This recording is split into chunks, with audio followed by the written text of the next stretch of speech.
一起来看精彩短剧。石队长好像暗恋我之幸得回首，又见你。故事解说：叶问堂和张春华结婚17年，在外人眼里，这是一段人人艳羡的安稳婚姻。丈夫张春华是体面的医生，一家3口岁月静好，生活平淡幸福，所有人都觉得叶问堂嫁得圆满。可谁都没想到，这看似美满的生活会被一张老旧照片彻底击碎，揭开一段隐藏了整整17年的婚姻骗局。结婚多年，叶问堂一直没能怀孕，这成了婆家耿耿于怀的心病。婆婆常年对她百般数落，直言她进门2年毫无动静，若是始终生不出孩子，就逼着儿子张春华休掉她。长期承受婆家施压，加上自己迟迟无法孕育子嗣，叶问堂满心无奈，主动向丈夫提议，两人不如领养一个孩子，弥补家庭的缺憾。17年来，叶问堂安分守己，勤恳持家，悉心照料全家老小的生活，从不随意翻动家人私物。直到一次偶然的机会，她发现了一张旧照片，照片上清晰标注着与挚爱小文、爱子张扬，拍摄于1977年9月。这张陌生的照片让叶问堂心生疑虑，也让她开始留意丈夫不为人知的秘密。随着疑点越来越多，叶问堂终于查清所有真相。她这才醒悟，儿子张扬根本不是领养的孩子，而是张春华和于小文的亲生骨肉。面对妻子的质问，张春华没有丝毫愧疚，坦然道出过往。他坦言自己和于小文分手后，于小文才发现怀孕，两人早已彻底断联。而他之所以将亲生儿子接回家，对外谎称领养，归根结底就是因为叶问堂无法生育。17年的全心付出，瞬间变成一场彻头彻尾的笑话。叶问堂悲愤不已，他不敢相信自己任劳任怨、尽心竭力守护的家，从头到尾都在欺骗自己。他怒斥两人联手骗了自己17年，让他心甘情愿做了17年免费保姆，辛苦养育着别人的孩子。可张春华毫无愧意，反倒出言羞辱叶问堂。他嫌弃叶问堂身形臃肿，不修边幅，声称他除了做饭、洗衣、做家务，没有任何本事，根本没人会接纳他。甚至大言不惭地表示，叶问堂应该感恩自己，是他让他拥有了家庭和孩子，不至于孤苦终老。丈夫的绝情与刻薄让叶问堂彻底心寒。她终于看清，这17年的付出毫无意义，自己不过是这场骗局里最可悲的牺牲品。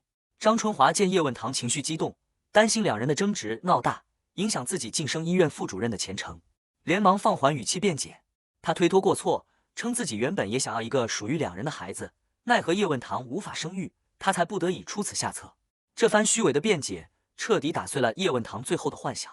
他看透了张春华极致的自私与算计，懒得再多争辩。张春华不愿继续纠缠，叮嘱叶问堂在家好好冷静，便自顾自出门上班，完全无视他的委屈与崩溃。张春华离开后，叶问堂强迫自己平复情绪，看着懵懂无知的张扬，他终究于心不忍。他清楚孩子对所有真相一无所知，17年母子情深，张扬一直乖巧亲近自己，大人的过错不该牵连无辜的孩子。心绪难平的叶问堂偶然发现了张春华一个从未开启的旧箱子。结婚17年，这个箱子一直被丈夫妥善收好，从不允许自己触碰。强烈的疑惑驱使着她想要打开箱子，查清丈夫到底还有多少秘密瞒着自己。打开箱子后，叶问堂果然发现了关键线索，里面有于小文的生日信息，还有一串可疑数字，以及一张旧取款记录。单据显示，2月17日有一笔5万元的支取记录，取款后账户余额仅剩26.85元。这笔巨额不明支出让叶问堂更加疑惑，下定决心查清资金去向。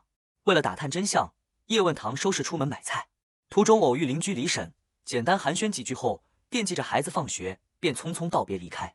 此刻的他还不知道，这笔被悄悄取走的夫妻共同财产早已被张春华用在了于小文身上。经过多方打听，叶问堂终于得知残酷的真相。张春华拿着两人的婚后积蓄，在石桥县最好的小区给于小文买下了一套100平3居室。17年尽心伺候张家老小，勤俭持家的她，在这个家里连一方专属天地都没有。丈夫却拿着共同财产给别的女人置办了宽敞精致的新房，巨大的落差让她满心讽刺与悲凉。不久后，叶问堂偶遇了于小文，她主动上前质问对方买房的资金来源。于小文日常开销巨大，根本无力承担豪宅房款。起初他刻意掩饰，谎称是找朋友借款。在叶问堂的步步追问下，他才承认是张春华心疼自己独居不易，主动拿出闲钱帮衬。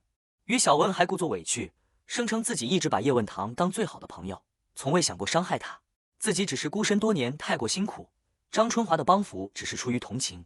这番理所当然、毫无愧疚的态度彻底激怒了叶问堂。他当场反问于小文，拿着别人的夫妻共同财产买房，心里是否安稳，究竟是谁更不知廉耻？理亏的于小文无力辩驳，找借口买菜，匆匆离开。于小文离开途中不慎与人冲撞，险些遇险。他起身之后不仅毫无歉意，还满心抱怨。这时他看到路过的石长官，见对方气质出众，气度不凡，对比平庸的张春华，瞬间心生杂念，暗自盘算着，若是能结识对方，日后便能有更好的依靠。于小文见石长官朝自己走来，自作多情，以为对方对自己有意。叶问堂连忙上前为朋友的莽撞冲撞致歉。石长官并未计较，简单叮嘱二人下次小心，便转身离去。石长官走后，于小文满心不甘与疑惑，他不解对方无视自己的示好，却偏偏帮扶样貌普通、身形臃肿的叶问堂。随后他又假意好心说教，提醒叶问堂身为已婚女性，当众和异性拉扯有10分寸，容易引人非议，让丈夫难堪。这番虚伪的说辞让叶问堂倍感荒谬，当场反问对方侵占他人财产买房的行为更加不堪。于小文被对得哑口无言，暗自记恨在心。石长官的下属及时提醒，家中老人和夫人还在焦急等候，催促他尽快返程。而石长官看着叶问堂的背影，心底生出一丝熟悉感，却一时想不起在哪里见过。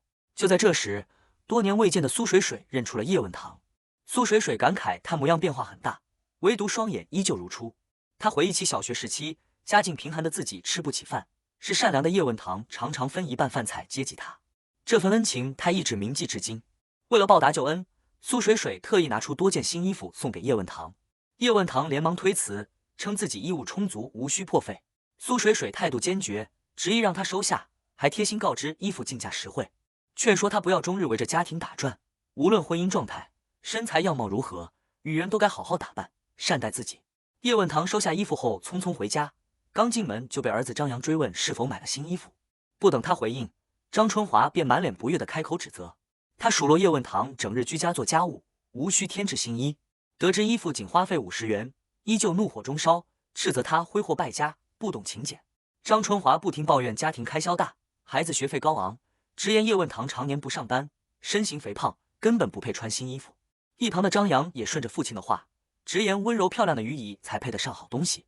叶问堂心头一凉，反问儿子，既然觉得于小文更好，不如认她做母亲。年少的张扬毫无顾忌，脱口而出于小文本来就是他的亲生母亲。孩子直白的话语彻底撕碎了最后的伪装。叶问堂瞬间彻底明白，张扬早就知晓自己的身世，多年的乖巧亲近全是假象，自己17年的悉心养育与全心付出，从头到尾都是一场笑话。积攒多年的委屈与失望彻底爆发，叶问堂不再隐忍，当即提出离婚，不愿再为这段充满欺骗的婚姻做免费的全职保姆。可张春华毫不在意，反而极尽嘲讽。他笃定35、6岁的叶问堂从未工作，毫无收入，没有一技之长，脱离家庭根本无法独立生存，根本没有提离婚的底气，不过是任性胡闹。面对丈夫的轻视，叶问堂坦然回击。她坦言自己虽没有外出赚钱，但17年包揽全家所有家务，照料老小起居，从未有过半分懈怠，从未白吃白喝。张春华依旧蛮横霸道，声称自己的收入归自己支配，给予小文买房是自愿，叶问堂无权干涉，还笃定他离婚后必然穷困潦倒，无法立足。两人矛盾彻底激化，叶问堂去意已决，执意搬离这个虚假的家。张春华气急败坏，放话他赶走就永远别回来，正好让于小文取而代之。彻底心寒的叶问堂不再争执，郑重告知张春华，4日早上9点带上证件，民政局办理离婚手续。他最后一次叮嘱儿子，下定决心彻底告别这段耗尽自己青春的婚姻。叶问堂暗自立誓，17年来自己终日为家人奔波，从未为自己活过。往后余生，他要好好减肥，好好爱自己，彻底摆脱糟糕的婚姻，活出全新的人生。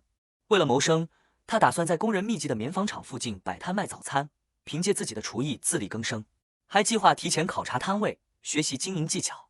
叶问堂离家后，张家瞬间乱作一团，无人打理的屋子脏乱不堪，张扬百般不是，不停抱怨。往日所有家务都由叶问堂包揽，父子俩十指不沾阳春水，此刻才隐约体会到他往日的辛苦。可张春华依旧傲慢自负，笃定叶问堂只是赌气，迟早会低头认错，主动回家，还放话除非他下跪求原谅，否则绝不妥协。在他心里，叶问堂远远比不上年轻漂亮的于小文。深夜，于小文主动找到张春华，得知叶问堂查清了所有真相，知晓了买房的事情，他满心不安。张春华当即告知他，4日就和叶问堂离婚，随后迎娶她进门。于小文却十分清醒，直接拒绝了求婚。他坦言自己不傻，当年就是不愿承担繁琐的家庭琐事，不想为人做保姆，才把叶问堂推给了张春华，绝不会重蹈覆辙。他清楚两人都有体面稳定的工作，张春华即将晋升副主任，自己是银行柜员，一旦爆出生活作风丑闻，两人的前程都会彻底尽毁。为了稳住局面，于小文叮嘱张春华次日主动安抚叶问堂，劝说他打消离婚的念头，回家好好过日子。张春华表面答应，心里却毫不在意，根本不愿再多提及叶问堂。没过多久，于小文主动找到叶问堂，假意解释，谎称5万元房款只是普通借款，自己和张春华早已毫无牵扯，还劝说叶问堂见好就收，立刻回家。叶问堂态度坚决，明确告知自己离婚心意已决，绝不回头。于小文见状，出言笃定，只要张春华不同意，这婚就离不成，试图让他妥协，随后便匆匆离去。于小文离开时，恰好撞见赶来的苏水水。苏水水一眼看穿他的虚伪，当场揭穿他小三的身份，怒斥他破坏别人家庭，还敢假惺惺说教，行径令人不齿。于小文又羞又怒，指责苏水水诽谤，扬言追责。苏水水毫无畏惧，步步紧逼，质问他若清白无辜，为何能让张春华无偿拿出5万块买房？他顺势追问借款欠条，于小文瞬间语塞，无从辩驳。苏水水当即表态，5万元属于夫妻共同财产，其中2万5千元归叶问堂所有，勒令于小文限期归还，否则就去两人的工作单位讨要说法，让两人的工作彻底不保。于小文惊慌失措，立刻对着叶问堂卖惨示弱，哭诉自己多年不易。苏水水坚定站在闺蜜身边撑腰，叶问堂最终给出期限，限定两人3天内处理好赔偿事宜。3天后，民政局彻底了结所有纠葛。于小文无奈离去，心里却暗自盘算，他笃定张春华极其看重晋升前程，绝不敢闹出丑闻。只要用工作施压，张春华必然妥协，也认定叶问堂只是赌气要钱，根本不敢把事情闹大。随后，于小文再次找到张春华，颠倒黑白，谎称叶问堂狮子大开口索要2万5千元，还扬言拒不支付就去医院闹事，毁掉他的晋升之路。张春华勃然大怒，直言1分钱都不会给。可冷静过后，他又极度顾虑，害怕丑闻曝光毁掉多年事业。于小文趁机假意劝说，让他低头哄劝叶问堂，稳住局面。于小文暗自得意，笃定张春华心里还偏爱叶问堂，稍加周旋就能平息风波。而张春华也暗自认为，两个女人的争执不过是围绕自己的小打小闹，无需过度在意。接下来的3天，苏水水全程陪伴开导叶问堂，帮他调理身体，精心打理形象。在闺蜜的帮助下，叶问堂快速瘦身，焕然一新，彻底摆脱了往日邋遢臃肿的家庭主妇模样。两人约定，拿到补偿款后一起摆摊创业，靠自己双手赚钱，做无需看人脸色的独立女性。焕然一新的叶问堂和苏水水一起摆摊做生意，自信从容，气质绝佳，和往日判若两人，吸引了不少路人目光。偶然路过的于小文看到这一幕，满心嫉妒与不爽，上前恶意嘲讽，污蔑叶问堂摆摊是搔首弄姿，卖弄身姿。面对挑衅，叶问堂从容回击，他坦言自己摆摊谋生，凭双手赚钱，不偷不抢，光明正大，远比破坏别人家庭、侵占他人财产的行为体面。围观路人纷纷附和，指责于小文无理取闹，刻意找茬。理亏的于小文无话可说，只能气急败坏放狠话离去。于小文离去后，立刻联系张春华的妹妹，颠倒黑白抹黑叶问堂，谎称他离婚后举止轻浮，整日在街头打扮妖艳，招惹陌生男人。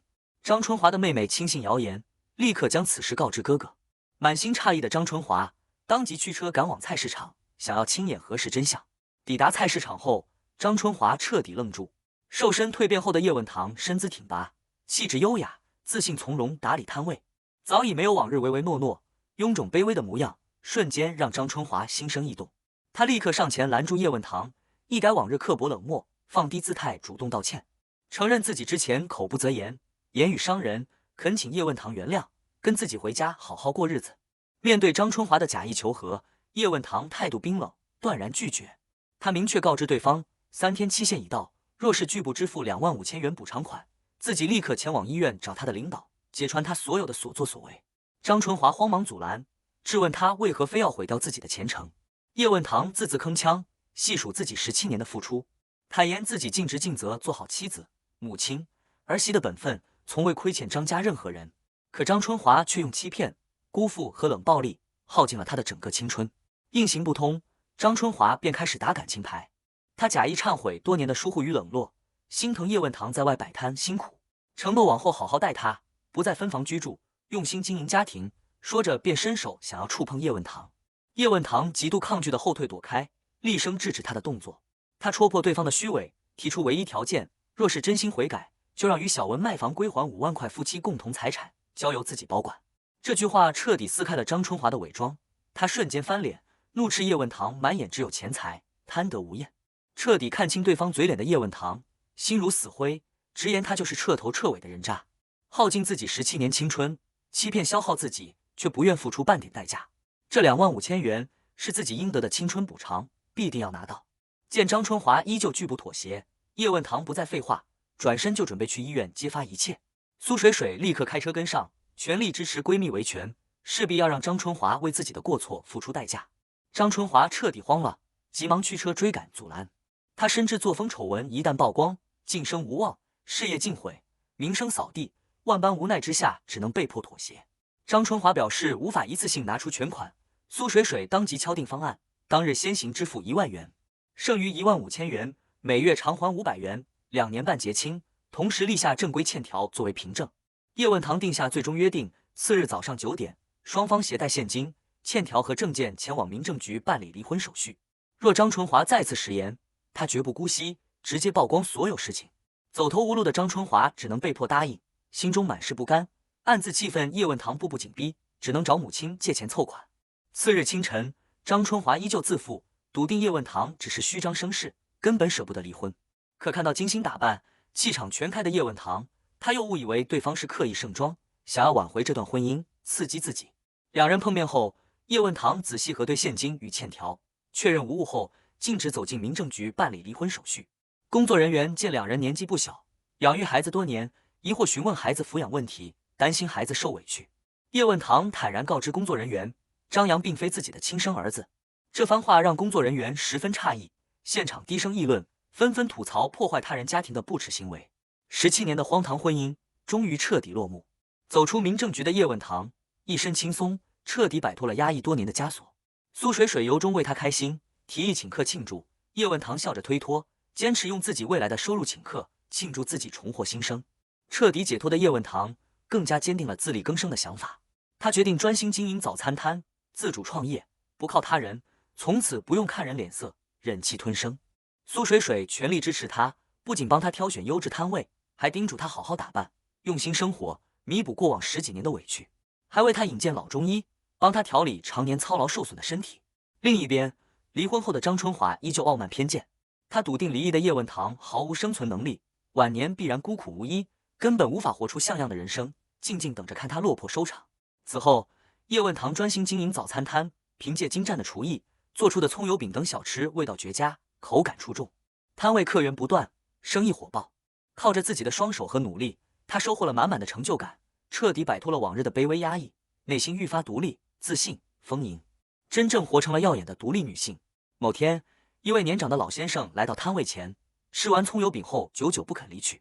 他看着美食，神情恍惚，坦言着熟悉的味道让自己想起了一位故人。叶问堂贴心询问口味是否不合心意，得到肯定答复后，便任由老人静坐休息。没过多久，老先生神情迷茫，彻底忘记了回家的路，独自坐在摊位前手足无措。苏水水连忙劝说叶问堂不要多管闲事，免得招惹麻烦。但心地善良的叶问堂不忍丢下老人，感慨人人都会老去，都有需要帮助的时候。他叮嘱苏水水照看摊位，自己打算送老人去公安局，寻求工作人员帮忙寻找家属。抵达公安局后，工作人员告知叶问堂，老人家属早已报案寻人，正在赶来的路上，让他安心等候。叶问堂耐心陪伴老人，可老人始终念念不忘葱油饼，不停念叨着还要吃。很快，老人的家人匆匆赶到，来人正是石俊安和他的母亲宋雅琴。见到安然无恙的老人，宋雅琴满心激动，连连向叶问堂道谢。